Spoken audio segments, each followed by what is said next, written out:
గోవింద అనగానే ఏడుకొండలవాడ వెంకటరమణ గోవింద గోవింద అనే మాట ప్రతి తెలుగువాడికి వెంటనే మదిలో మెదులుతుంది.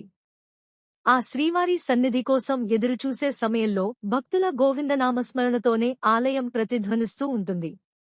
అసలు గోవింద అనే పేరు ఎలా వచ్చింది? ఎందుకు అలా అంటారో తెలుసుకోవాలంటే గోకులం నాటి కథ తెలుసుకోవాలి. ఇంద్రుడు దేవతల అధిపతి, పరమ గర్విష్టి. ఇంద్రయాగం అని చేస్తుండేవారు గోకులంలో పెద్దలు. వానలు ఇచ్చేవాడు ఇంద్రుడని వారి విశ్వాసం. ఒకరోజు గోకులంలో పెద్దలంతా ఇంద్రయాగం చేయ తలపెట్టారు. గోకులంలోని ప్రజలంతా ఇంద్రుని పూజించుకునేందుకు సిద్ధపడుతుంటే అలాంటి అవసరం ఏదీ లేదంటూ కృష్ణుడు వారిస్తాడు. ప్రతి ఏడూ వర్షృతువు కోసం గోకులంలో గోపాలురు ఇంద్రుడికి యజ్ఞయాగాదులు చేసుకుంటూ పిండివంటలు చేసి ఇంద్రుడికి అర్పించే పద్ధతి ఉండేది. అయితే కృష్ణుడి ఇదేంటో తెలుసుకోవాలని కుతూహలపడి పెద్దలని అడిగాడు. అయితే వారు వర్షాలు ఇచ్చే వరుణుడు, ఇంద్రుడి ఆధీనంలోనే ఉంటాడు కదా, ఆ వర్షాలు వస్తేనే కదా మనకు పంటలు పండుతాయి, గోవులకు ఆహారం లభిస్తుంది. ఆ గోవుల పాడిపై మన జీవనం ఆధారపడి ఉంది, అందుకే చేస్తున్నాం అని చెప్పారు. అయితే ఇంద్రుడు దేవతల అధిపతి, ఒక ఉద్యోగి, ఇలాంటి వారెందరో తన ఆధీనంలో పనిచేస్తున్నవారు ఉన్నారు ఈ విశ్వం యొక్క స్థితి కోసం. అలాంటిది తాను ఇక్కడే ఉంటుంటే తనను మరచిపోయి ఆ ఇంద్రుడికి చేయటం ఏంటి? ఆ ఇంద్రుడు ఇవ్వాలన్నా తాను వెనక నుండి ఇస్తేనే కదా ఇవ్వగలడు అని, ఆ ఇచ్చేవాణ్ణి నేనిక్కడే ఉండగా నన్ను కాదని చేస్తున్నారే అని శ్రీకృష్ణుడు అనుకున్నాడు. అయితే శ్రీకృష్ణుడు మాత్రం ఒప్పుకోక ప్రకృతికి నిలయమైన పర్వతములు దైవనిర్ణితములని, పర్వతములకు తాము చేయు ప్రార్థనలతో పిండివంటలు అర్పించవలెనని చెప్పి వారితో ఆ పద్ధతే చేయించాడు.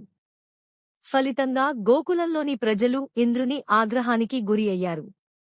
తన కోపాన్ని ప్రదర్శించేందుకు ఇంద్రుడు వారిమీద ఉరుములు, పిడుగులతో కూడిన భీకర వర్షాన్ని కురిపిస్తాడు. 7 రోజులు ఏకధాటిగా తెరిపిలేకుండా గోకులంలో వర్షము, గాలితో ప్రళయము సృష్టిస్తాడు.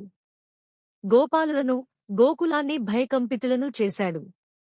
గోకులమంతా శ్రీకృష్ణుడికి మొరపెట్టుకున్నాయి. ఈ విపత్తు నుంచి కాపాడమని విన్నపాలు చేసుకున్నారు. చిన్ని కృష్ణుడు 7 ప్రాయముగలవాడు. వారికి ధైర్యం చెప్పి గోవర్ధన పర్వతాన్ని ఎత్తి గోకులాన్నంతా కాపాడి ఇంద్రుడికి గర్వభంగం చేశాడు.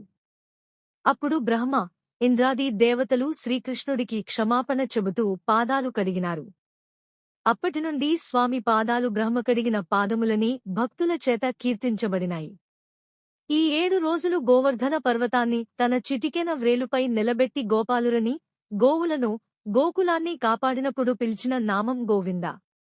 గోవింద నామం స్వయంగా శ్రీకృష్ణుని దర్శించుకుని క్షమాపణలు వేడుకునేందుకు అదే సమయంలో కృష్ణుని వద్దకు గోమాత అయిన కామధేనువు కూడా వస్తుంది.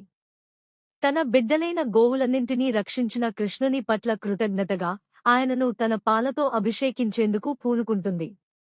ఆ దృశ్యాన్ని చూసి పరవశించిపోయిన ఇంద్రుడు తన వాహనమైన ఐరావతాన్ని కూడా గంగాజలంతో కృష్ణుని అభిషేకించవలసిందిగా ఆజ్ఞాపిస్తాడు. అటుపై నేను కేవలం దేవతలకు మాత్రమే ఇంద్రుడిని, అధిపతిని. కాని మీరు గోవులన్నింటికీ కూడా అధిపతి.